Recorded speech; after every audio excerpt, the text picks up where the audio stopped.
Hello everyone, how are you doing? This is MD Tech here with another quick tutorial.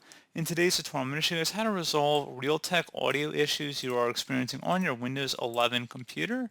So if you notice that you're having problems playing audio, well, hopefully this should be a pretty straightforward process, and let's go ahead and jump right into it. So first thing I'd recommend doing would be to select the speaker icon down in the taskbar.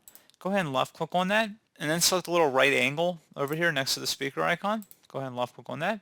And then you have multiple speaker devices in here. Go ahead and select the appropriate one if one of them is not supposed to be the default.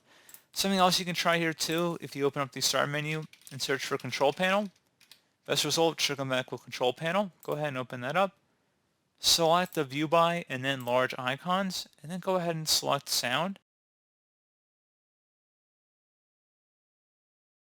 Select whatever speaker device you want to set as default if there are several listed in here, and then you would select the corresponding set default button and then OK to save that. So that would definitely be something I'd take a look at there. And then one further thing too, if we were to go back into sound, back into our speakers, and then you select properties, go ahead and select the enhancements tab and disable all enhancements, then select apply and OK. You can always restore the defaults too. If you click on properties and enhancements, you can go back to default if you change your mind. But like I said, pretty straightforward. One further thing you can try here as well would be to make sure the speakers are turned up. So make sure it's turned on. If you have physical speakers like a USB connected external speakers, make sure they're powered on as well as turned up so the volume is turned up. So that is also something I'd recommend taking a look at.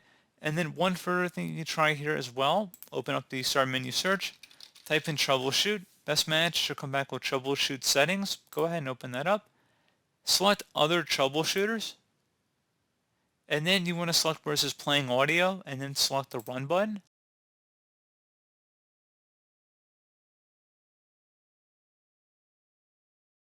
And if it gives you any suggestions, I would suggest following along with any recommendations here. But otherwise, we're just going to go ahead and continue. And then hopefully, again, this should have resolved the problem. So, as always, thank you guys for watching this brief tutorial. Do hope I was able to help you out, and I do look forward to catching you all in the next tutorial. Goodbye.